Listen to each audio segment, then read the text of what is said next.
Hello, and welcome to this Christian Walk, the show with no topic is too taboo to empower you on your walk with God. I'm your host, Marley B, and today we are going to talk about something that has impacted us all in one way or another during this crazy COVID-19 time. Over the last 10 months, over 400,000 people have lost their lives to COVID-19 unexpectedly.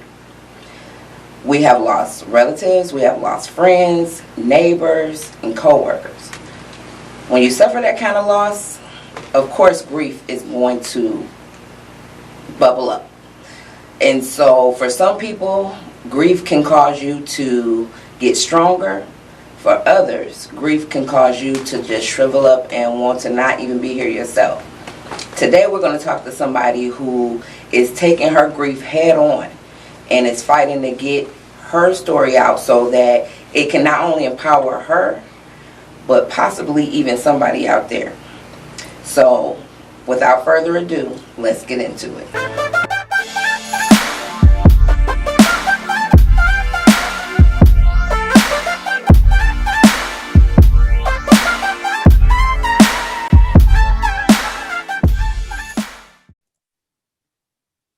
All right. Lashawna, how are you? Hello. I am healing. Um, I don't know, like when people ask me that, I don't know how to respond because good is probably not the word that I would use. But I'm healing. I'm trying to heal. Okay. Well, this show is talking about grieving, right? And how grieving can sometimes cause us to come to a hold in our halt in our walk sometimes, right? And I think it's important with grieving that, sometimes we don't know how to do it. And nobody knows how to do it when you in it, right? Yeah. And, I just want to say, first of all, thank you for coming on here today, right? And sharing your story. I want to point out the fact that you wanted to do it because you understand, even in your grief, that it's up to you how long you stay in it, right? And how you grieve. That's right. So first, thank you for being strong enough to, conquer that grief and just take the steps toward getting through this process the best that you can. I'm proud of you as your friend, first of all. Right. So I have to get that, in the air. I've told you that once, but I can't say it enough how proud I am of you. Right. So if you wouldn't mind, just kind of telling people, your story, because we already know, I kind of prefaced it with, COVID being something that has kind of ravaged our country, our world over the last 10 months, and how we've all had to somewhat get accustomed to the fact that loss is just among us. So could you tell us a little bit about how, what happened with you, and then we'll get into, how you're dealing with that after. Yeah, sure. Um, this is a hard conversation. And I told you it's still raw for me, but I really want to do this because I think it will maybe help other people understand. Um, but uh, back in October, I'll start there at the end of October, my mother called me and said that my grandmother was having some issues and that they were going to be moving some of her furniture around to help her sort of navigate through her apartment. Um, and uh, she said that, my uncle and her were going to go over there and help her, which I'm like, okay, yeah, no, yeah, okay, you'll just let me know. And a few days later, after that, um, my uncle got sick with COVID. He went into the hospital. I called him on the phone. I explicitly remember having a conversation with him on the phone saying, hey, how are you feeling? What's happening? Right. And he was like, I tested positive for COVID. And I talked to my mom after that. And my mom, I said, Mom, he tested positive, right? You guys were together. You know, how are you feeling? And she said, I have this cough, and, your stepdad has this cough, but other than that, we feel fine, right? There's no issues. And I was like, okay. Later that day, she had called me and said that a family friend was also at the house, and they had, found him dead. And that we didn't know if it was COVID related at that time, so it was just ironic that, all of this was kind of happening at the same time. So as my uncle's in the hospital, my grandmother starts to get symptoms.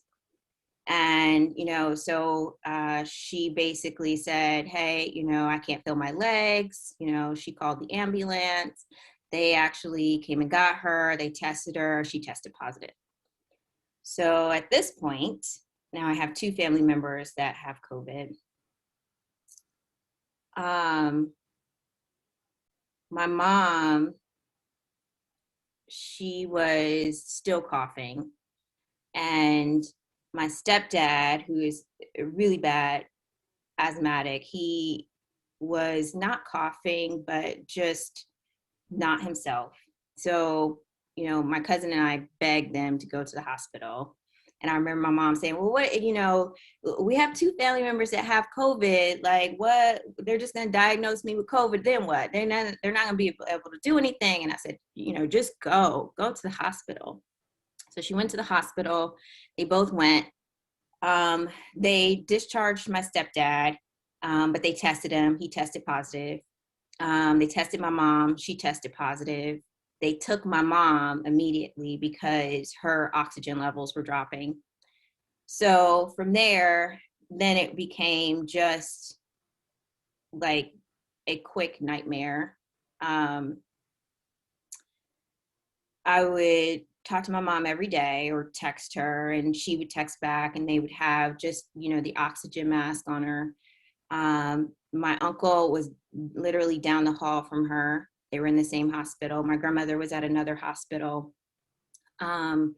So checking on all three at some point throughout the day. And my mom kept having like anxiety because they had like that mask on her. So I remember her saying, it's just hard to eat and breathe and all of that in this mask. And so she kept getting weaker and weaker, and it started to she started to have like some issues with her not eating and some of her organs and things like that. So, at that point they asked her, hey, can we put you on a ventilator? And she actually said yes. I'm thankful as I look back that I didn't make that decision, because that would have weighed heavy on me. She said yes. The doctor called me and said, hey, your mom's given us permission to go ahead and put her on a ventilator. I just remember breaking down. That was like my worst nightmare at that point, because I'm listening to the news and they're saying, people that go on ventilators, they don't like recover. So, I'm praying at that point. Meanwhile, my uncle seems like he's getting better. My grandmother is stable. So they put my mom on the ventilator. And she's on there, I think about 8 days, every day, 3 times a day I would call. How's she doing? How are her vitals? I had a friend that was a nurse in a COVID unit, so she told me what to ask for, and I would ask. and they would give it to me. And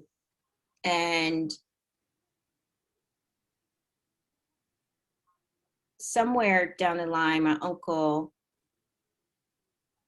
he also got put on the ventilator. He declined. And then he had a heart attack. They gave him CPR and basically, said that he probably wouldn't live the night. He did, but then he expired the next night. So he died. And the whole time I'm thinking, how am I going to tell my mom this when she wakes up? How am I going to tell my mom? That happened. Is your mom the oldest, or is your uncle? My mom's the oldest. My mom's the oldest. And that happened on December 8th. On December 9th, the doctor calls me and says, hey, your mom's not responding the way we think that she should be responding. And we think that there may be, she might be brain dead. And so I still didn't acknowledge that, right? And I'm like, well, take her off the ventilator. Like, did we do any testing, right? Like how do you know that? That just feels like an assumption. Yeah, it just felt like a rushed assumption. And they're like, well, we took her off the meds and she should be responding, but she's not responding. And so I'm still just like, no. So the doctor said, well, we're going to do some more tests and we'll give you a call back. They did the test and she called back and she said, we did the test and there's no brain activity. And I lost it. Like, Marley, like it was like literally like just like an out of body experience for me.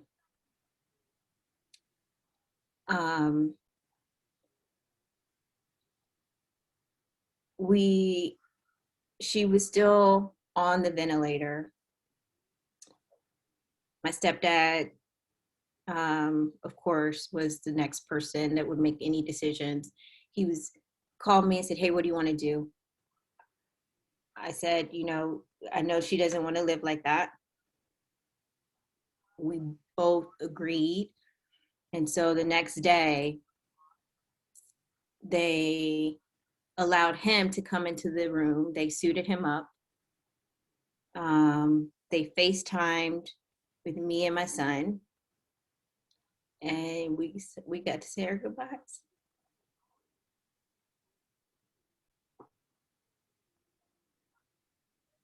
And it was the hardest thing. I was able to go in there. Yeah. Yeah. And I thank him for that. That she wasn't by herself. And like so many other people were. And I got to see her. I got to say my goodbyes. My son got to say his goodbyes. But never did I expect my mom to die, right? 2 days after my uncle. And I went into like this mode of shock almost the whole time. Like this just did not just happen. This did not happen. Like I see this on TV where like 6 or 7 family members go, but this did not just happen right now. My mom was incredibly healthy for all intents purposes, several days ago. And then now I'm like making these life decisions. And it really didn't hit me until I was when I had to pick out the clothes that she had to wear. And I think that's when it was like, this happened. Like, you have got to like get it together. This happened. So after everything, you know, we had the funerals together. They were brother and sister, of course.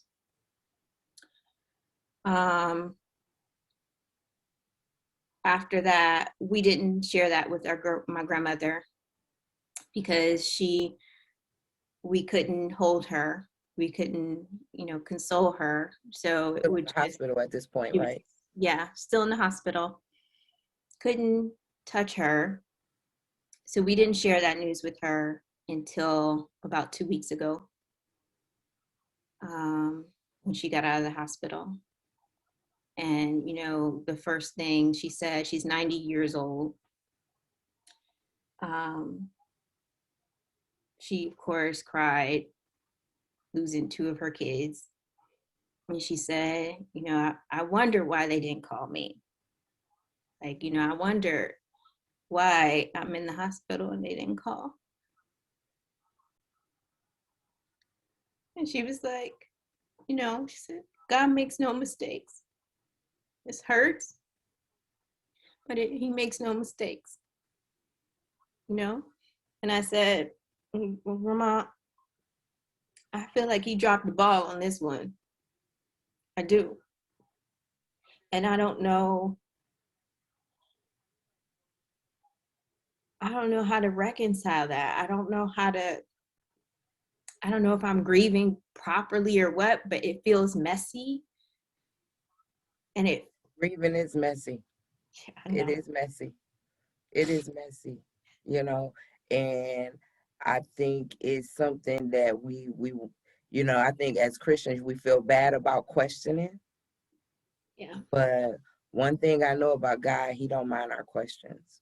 Oh, and I have so many questions, Marley. Like like the first question was like, why?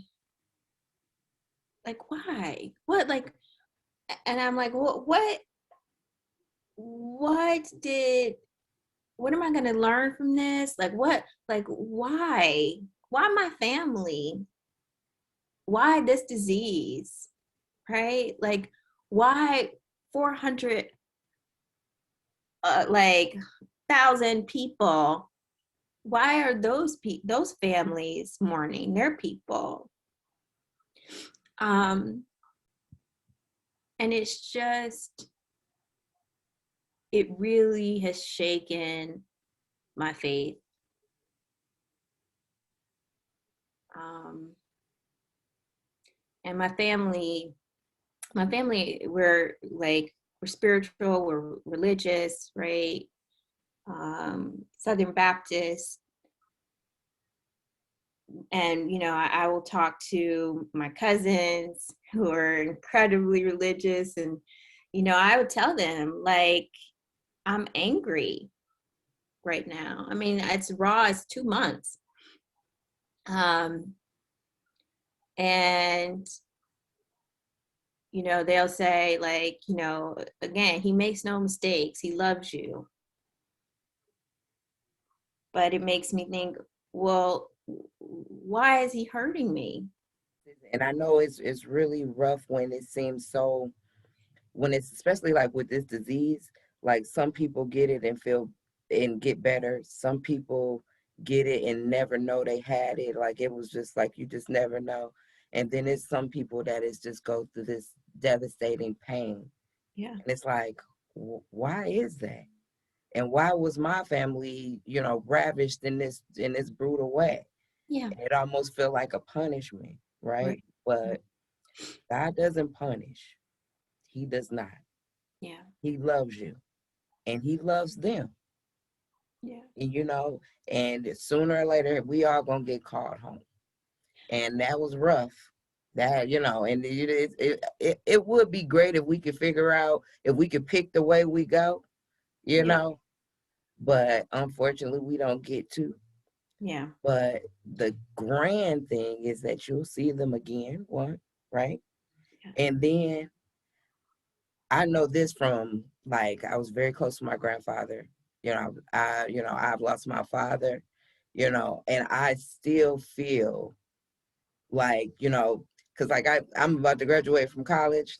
I think about my grandfather all the time. This was like his biggest dream, even bigger than mine. And it finally happened. Yeah. And I know, like, the closer I get to the time to, well, actually get my virtual ceremony, Yeah. like, I feel him with me. Yeah. You know what I'm saying? So while it is not the most logical, comforting message to give you, it's one that I can lean on for sure. You know Yeah. what I mean? And I hope that you know that they're gonna still be with you. And it's like right when you least suspect it, I believe you're gonna see those signs that they still there, that they still are proud of you Yeah. because you are the bomb, right? And as far as like lessons go, how would you ever know how strong you were if you didn't get through this? That's true. That is true, because this is the hardest thing I've ever gone through in my entire life. My entire life.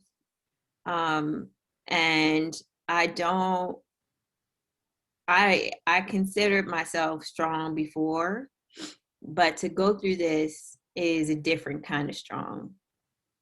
It doesn't it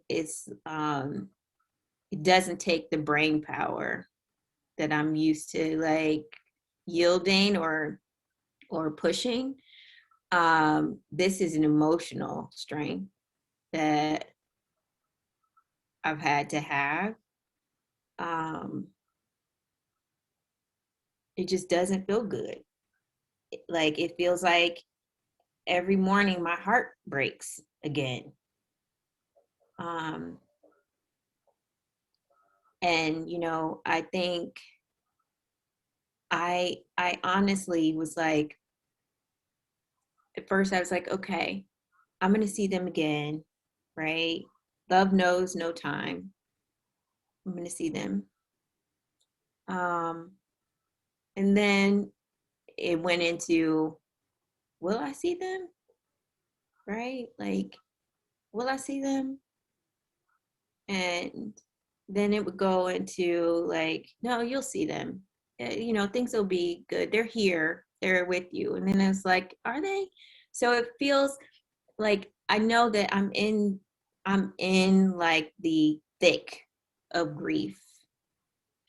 I am in um sometimes such a deep state of grief. And that's all I think about. Um so I know I have faith, but I have questions. I do. Um and I want them answered. I believe you gotta answer them too. I think it's not gonna be as soon as you want. Like that's usually the thing with God. You do gotta wait on him, right? And then Yes. he like to show us better than he can tell us, Yeah. Yeah. and that can be a little frustrating, right? Yeah. Yeah. But one thing he does promise to do is be with you the whole time. So even when you're mad at him, if you need to take some time and say a few choice, short words to him, he Yeah. can take it. He's God. I know. He's God, and he knows that you're hurting, and he wants to comfort you, right? He does, and he will. And it's all right if you have those days when it's harder than the day before, Yeah. right? It's all right. And however you feel, you know, you feel it. And you know how some people try to tell you how to grieve. Can't nobody tell you how to grieve. No. Don't let nobody tell you, oh, I always been however many. That don't matter. No. If you, because I know, my grandfather been gone like 8 years, 9 years, and I still had those days, and I wake up sad. Yeah. I will literally wake up out of my sleep sad. Yeah. And then it's just like, you just got to check though, you just got to let those emotions happen and definitely still and I take them all to God. You can take all your emotions to God, right? Whether you happy, whether you mad, whether you sad, you can share all of that with him and he'll be right with you in the Yeah. thick of it, all of it. Yeah. Yeah. Yeah. I know that. I know that. I still want him to answer. I know. I want him to. I want to. Answer from him. And I I I think I said this, but as my mom was like on the ventilator, I prayed so hard. I prayed so hard. I even my cousin, she put together a prayer circle, right? And we got on the phone and we prayed. And, you know, I still believe in prayer. I still believe in God. I still believe that Jesus died for my sins. I I still feel hurt. Um, and because I think I don't I'm trying to say this in the best way. Because I haven't been to church in so long, I don't know how to come to him with that hurt. So my hurt is talking to him in the realest way, right? You know what? God is like my homeboy. That's how you do it. You have to be like, look, Jesus, it's me, Marley. You know, you gotta. you you can you can do that. You know, sometimes they get kind of wrapped up like, oh, you have to be old, Father God. It don't take all of that. It do not take all of that. It is a conversation, and that's okay. That's okay. So part of me was like, did he not hear me because I didn't come to him correctly? So all of those things like floated in my head. Like, what did I do wrong? Right. And so I just talked to him regularly. And my cousin's prayer circle, they were so eloquent and, oh, Father God. And, they really understood how to speak to him appropriately. And for me, I was following, but I'm like talking in my own words, which probably sound like mumbling. And that's how I do now. Right. And when I'm in the worst pain, when it's 3:00 in the morning and I'm crying and I'm, like, why? Like, just help me understand or help me with my peace. Because I miss you speaking the right language. Let me tell you, you are. So don't let nobody tell you you're doing it wrong. Because as long as you're talking to him, you're doing it the right way. Yeah. Okay. So you don't have to be insecure about that. A lot of times, they try to, if you can't, spit out, Deuteronomy, you don't you don't have to do that. It don't take all of that. God just wants a relationship with you. And he wants you to come to him with whatever is going on. And you doing that. So you on the right track. Right. But I'm glad you got a prayer circle popping, right? Because that is important. You get those people that throw out the prayer emojis on Facebook, but that's not a real prayer, people. still, That's right. That's not a substitute for prayer. Please take a moment to say, bless her, keep her, cover her. That's right. Yes. Say something on my behalf. Don't just emoji. I don't even know if, I guess Jesus on Facebook. I just don't know if he, I don't know if he on Facebook. I don't know. I guess technically he everywhere, but I feel like I don't know if he got a Facebook. He probably on TikTok. Everybody on TikTok.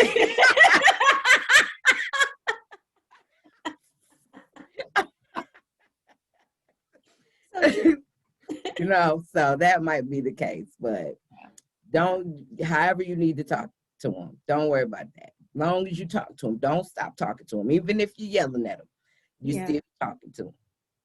Yeah. And I know you're gonna be all right. I know it. I Yeah. know it. Why was it so important for you to tell your story today? I think it's a part of my healing. I think, really helping maybe other people um, see that it's okay to ask why. It's okay to be confused about things that happen in your life and still have the question of why. I like I said, I still believe in God. Um, I know that He loves me and my family, but I still want to know why. I still have those questions, and I think it's important for people to know that having that relationship, even if it's in anger, um, is important because I know eventually I'll change, right? There are some days where I'm like, my family's at peace. They beat me to paradise, and that gives me some comfort. Um, but I still want them here on earth. And I want people to know that how they grieve is how they grieve.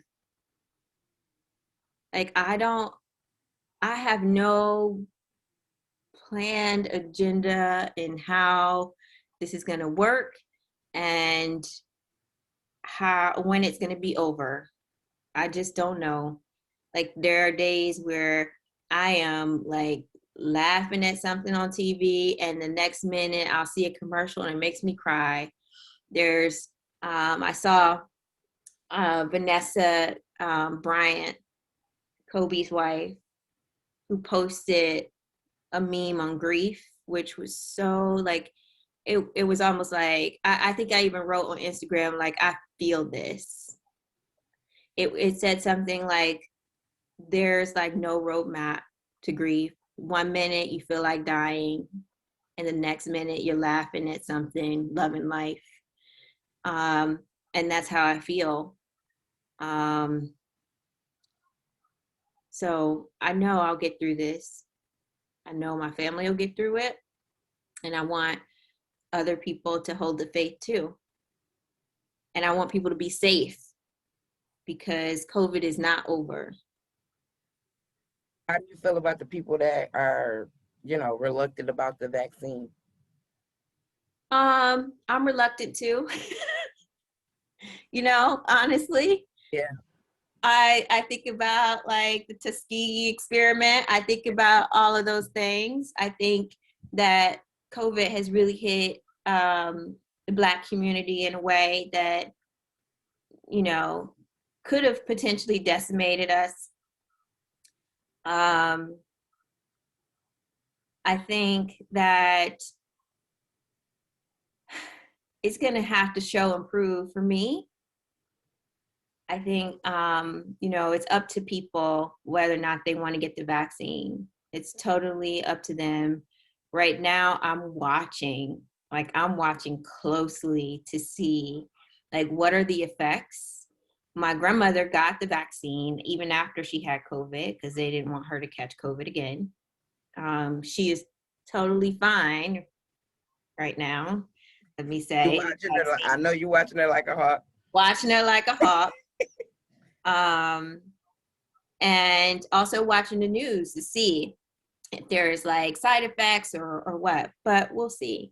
I think what makes me upset is people that don't take COVID seriously, the people that don't wear their masks.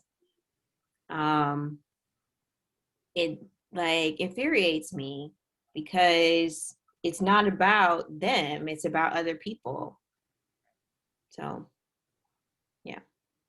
What message would you give for somebody who might be out there taking their family for granted right Oh, now? love your family. Love on them. love on them. The one thing that I know for sure is that my family loved me and I loved them, and they knew that, and I know that. Um, the last text my mom sent to me was, "I love y'all." Right?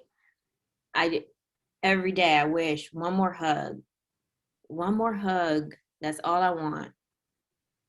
For my uncle, one more hug, one more kiss on the cheek.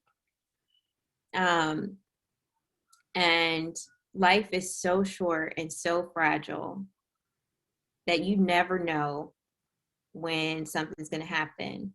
So love your family. If you're not in like good graces with your family, if y'all having it out or whatever, squash that beef and love them. So Lashawna, thank you so much. I love you. I love I'm you. so proud of you. Thank you. And I hope this, just helps you in your healing. I hope you feel, you know, better right after this and tomorrow than you did yesterday. That was my only prayer about this thing. And that also that it helps somebody out there that might not know what to do with their grief. Yeah. So your courage is formidable. And I thank you. Thank you, Thank you so Marley. much. I'm Thank so you. proud of you. Oh, thank you. I'm proud of you for doing this, quite honestly. Like, this is, it took a leap of faith, but you're doing it. And that is some boss stuff. So I won't cuss on this show because it's about God. But let me just say, you are doing some great things. So much. Thank you. And I hope you'll come back on the show, a little bit later just so you can check in and let us know how you're doing. I definitely will. Thank you. All Thank you so much for being here. right. Bye. So thank you very much for listening in today. I hope that at least one lesson has come from Lashawna's story today. If nothing else, be safe, get tested, love on your people while they're here because you never know when that last day is going to be. All right? So when it comes to grief, that's something that, we all have to deal with in this walk, one way or another. But just because it comes doesn't mean that it has to stay there. And I know one thing for sure. Loving God is easy, but trusting Him, even through grief, is hard. But I know we can all get there one step at a time on this Christian walk. See you next time.